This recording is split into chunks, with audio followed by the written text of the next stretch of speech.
Hey there, Damien here, once again from Game Innovator, bringing you the third chapter of the story, Spanish Slices. So check out the link in the description for the DeviantArt page, which contains the full text of the story. Otherwise, sit back and enjoy as I read a nice little story to you. Yes, very nice indeed. Full of blood and guts and action and plenty of other good things. So onwards, on to chapter 3. Wasted and drained, Suarev was almost on the verge of nodding off to sleep when a beeping noise alerted him. Their platoon had been holding the auxiliary air defense control room for half an hour, and his guard shift had recently finished. Looks like we've got plenty of Spanish and British ships jumping in. This should be interesting, Hernandez said. Hopefully we'll get new orders. I'm tired of just standing here waiting, Suarev complained. Ha, you rookies from the academy are all the same. You expect grand battles to happen right under your nose. Instead, you wind up in a hole hoping to live to see the next day, Hernandez laughed. Well, it's not always that bad, but you should probably be thankful that the Brits haven't arrived yet to take back this crummy room, Fleek chipped in. Suarev didn't want to admit it, but part of the reason for his mood was that he kind of needed to go to the toilet. Unfortunately, the nearest one was too far away from the control room, and they had no idea when they would come under attack. He hoped that they'd at least receive some word about what's happening above to assuage his concerns. You look constipated, remarked Jonas. Thanks, man, that helps a lot, Suarev rolled his eyes. To be honest, I'm getting pretty tired of waiting here as well. I remember all those goddamn drills they made us do when they made us dig our own holes and hide in them. Didn't think the reality would be so similar. What do you think is happening? They're probably trying to cut off this room from controlling the anti-air defenses, and then they'll come for us. Colonel Hernandez, do you read me? This is Admiral Gans aboard the command ship Astra. The communicator on Hernandez buzzed to life. Gans, this is Hernandez. I read you loud and clear. I'm seeing a lot of activity up there. Hope we're beating the shit out of those lobsters. Hernandez grinned. The situation is fluctuating at the moment. Can you target the British ships with the defences? Negative. The command codes we have only allow us to disable the overall systems, and we can only control the guns manually. This is just great. Very well, transports have been dispatched to New London to reinforce your position and take the city. Please hold the control room and let us know of any new developments down there. Will do. Hernandez out. We might be able to do something with the manual control, Fleek said. Be my guest, just don't do anything stupid, replied Hernandez. Fleek walked over to the main control console and examined the screen. Fleek's eyes shot wide open as he checked over the air defenses status. One by one, he saw the defenses being reactivated. Hernandez also saw their status from his screen, it seemed. Damn it, Fleek, I told you not to do anything stupid, Hernandez exclaimed. His eyes narrowed at him. That wasn't me. I didn't even touch any of the controls, said Fleek. He looked at Hernandez, who was frantically trying to establish what was happening through his console. Shit, looks like they've finally started to cut off our control. Better warn the fleet, Hernandez frowned. Guns, this is Hernandez. They have started to regain control over their anti-air defenses. Looks like it'll be under a minute before all of their defenses get back online, he said into his communicator. This is bad timing, Hernandez. Our transports still haven't landed. Hold the room until they've regained complete control, then rendezvous with reinforcements at Docking Bay 137, came the reply. Blood once again started pumping through Suarev's veins as him and the other men leaped to their feet. Their sentries were looking out through both doors of the control room and hadn't reported anything yet, so they might just be able to make an escape without being noticed. Alright men, there's nothing else we can do from here. Let's get our asses over to the docking bay.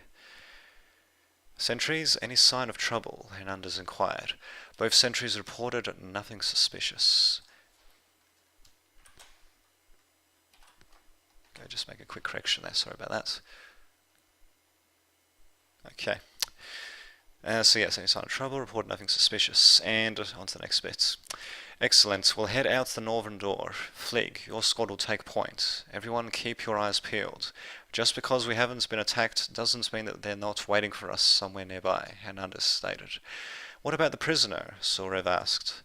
Hernandez walked over to where the dowdy officer was and shot her once in the head without saying a word. Suarev and Jonas exchanged glances.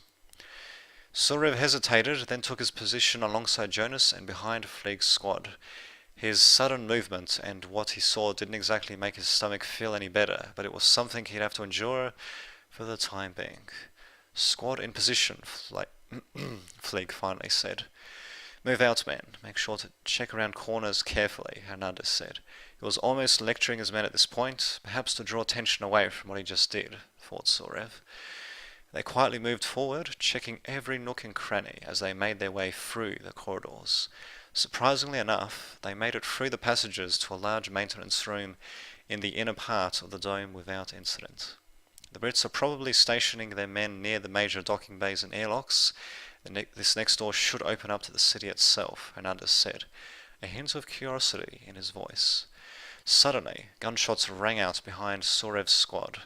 He heard two of his men cry out in pain and saw them fall over as he and his squad turned around. Looks like they were shadowing us. What the hell were the rear guard guys doing? Suarev thought out loud. The whole platoon ducked for cover in the room as more shots echoed around the walls. Suarev took a quick look around the room. It was somewhat rectangular, with one door on each of its sides. The door in front of their platoon would lead to the outskirts of the city itself. They were so close. Shots continued to seemingly echo forever in the walls of the maintenance room. Suarev quickly barked an order to Jonas to cover the left door from the front, while his fire team covered the right door. Fleeg's squad covered the rear door opposite the outside door. As Suarev's fire team scrambled to get into position, one British soldier ran through their door rather haphazardly. Suarev stood from cover and smashed the soldier's head in with the butt of his rifle. He went down to the ground with a loud thud. What the hell was he thinking? Suarev muttered under his breath. A grenade came rolling through their doorway as their whole platoon struggled to hold their positions in the room. Without a second thought, Suarev jumped out of cover and grabbed the grenade. Time seemed to slow down to a crawl as Suarev realized what he was doing. Within a split second, he threw the grenade back into the doorway and rolled away into cover. The grenade went off with a thunderous explosion, utterly pulverizing the enemy squad attacking from Suarev's fire team's direction. Nice one, yelled Hernandez. Glowing from his daring maneuvers, succeeding in victory, Suarev let out a quick sigh of relief before redirecting his fire team to help cover the rear and left doors. He heard one of the British soldiers yelling for reinforcements into his communicator. We need to get out of here fast. Suarev, your fire team will need to cover our escape, Hernandez said. Roger that, sir, Suarev replied with a hint of wariness. Fleeg, get your squad through the outside door pronto. Fleeg's squad rushed outside while Suarev redeployed his men. The British soldiers intensified their attack, greatly slowing down their progress as each soldier ran from cover to cover. It's clear, Fleeg cried out from outside. Great. Jonas, retreat your fire team next. Suarev, get your team out right after, yelled Hernandez. Suarev carefully leaned out of cover and fired a few shots at the enemy to try to suppress them, while Jonas's team moved out. Out of the corner of his eye, Suarev saw an enemy trooper pop his head out briefly from cover and take aim. Suarev's reflexes took over as he fired a quick few shots in the soldier's direction. The trooper ducked behind cover, and Suarev heard a body fall next to him. He slowly turned his head, praying it wouldn't be Jonas. He saw the body laying on its stomach, face down, with a pool of blood quickly forming on the floor underneath. He quickly turned over the body and gasped. It was Jonas. Blood flowed from his mouth as his eyes started to glaze over. Suarev, he managed to say before the fire in his eyes was snuffed out and he lay motionless. Jonas, Suarev heard himself cry out. Suarev heard bullets impact the ground near him. He forced himself away from Jonas and back into cover, tears in his eyes. Get your ass out here, we don't have any cover outside, Hernandez yelled. Yes, sir. Suarev muttered as he ordered his squad to withdraw. He quickly threw 2 grenades in the directions of the enemy's squads before he left the room and went outside. "Quick, close the door," Flig said. A couple of Flig's men hurried over, closed and sealed the door leading into the room. As they did so, Suarev took stock of his surroundings. The city of New London loomed ahead, its many tall grey buildings glistening with lights. The dome above was mostly metal and concrete, with giant glass skylights to let in some of the sunlight. However, it was night time now. Occasional gunshots could be heard in the distance. Suarev looked back at the door that led into the room. The last place he would see Jonas, he thought. He put his hand up to the door and leaned into it, struggling to hold himself together. His stomach reeled. The docking bay should be nearby. We'll move around the city outskirts to get there. Flig, plant a surprise on the door in case those lobsters try to follow us, Hernandez said. "Will do, sir," Flig replied. He ordered a couple of his men to plant an explosive trap on the door. Suarev regained his composure somehow and ordered his men to spread out a bit and look for enemy patrols. After the explosives were set, their platoon finally began their march to the docking bay.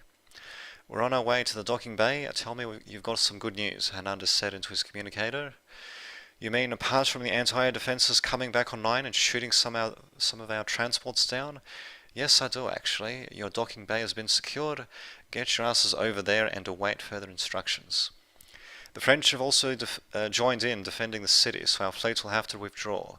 Good luck," came the response. "You too, Admiral," Hernandez said. He put away his communicator and looked at Suarev. "I'm sorry about what happened to Jonas. He was a good man," Hernandez said quietly. Suarev looked back at Hernandez. He tried to search his eyes for emotion, but they seemed closed off, almost dead.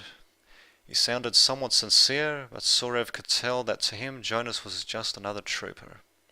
He wondered what the point of all this was.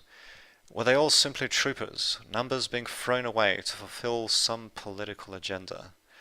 As their platoon marched on, Suarev once again took in his surroundings. The city's lights began to extinguish themselves as the sounds of gunfire grew more frequent. Ultimately, Jonas had paid he had paid the ultimate price for a few old men on a rock far from here, Suarev thought. Perhaps they could take the city. It didn't really matter anymore. He just wanted the battle to be over so that he could get some rest, finally. Okay, get rid of that extra ultimately. Okay, don't need to say that out loud, but anyway. "We're all dead, you know," Glaive said. He continued to look straight ahead. "It's only a matter of when and where. What's important is what you do in the meantime," he continued. "What have we really done, Glaive? We couldn't even keep the defences down for our people," Suarev said in frustration. "We still saved lives, Suarev. More people would have died if those defences were online the whole time," Glaive replied. "Would you say the ends justified the means then?" Suarev smirked. "That's not what I said. What I meant was that we made a difference. Also, you'd better get used to seeing more death, because there's going to be plenty more men dying around you before this night is over." The welcoming lights of the docking bay could at last be seen in the distance. One of the friendly soldiers there waved to their platoon. Their platoon finally reached the docking bay. Within the bay, Suarev could see Spanish troops unloading supplies and weapons. "Lieutenant Hernandez, I'm Major Hills. Welcome to Docking Bay 137, said Hills, the commanding officer of the newly arrived infantry company. "It's good to see another friendly face. How's the situation right now?" Hernandez inquired. "We've got companies of troops unloading at various docking bays and airlocks around the city. I'll brief you while your men get some quick R&R. Finally, some good news," Suarev thought. Okay, so that's chapter 3 done. One more chapter to go. It's going to be quite the explosive finale. And of course I would know because I wrote the story. So there you go. Yeah, just provide some feedback in the comments of the video and let me know what you think. If you want to see the textual version, once again, yeah, just check out the DeviantArt page in the link in the description. But yeah, I shall see you all in the next and final chapter. Thanks for watching.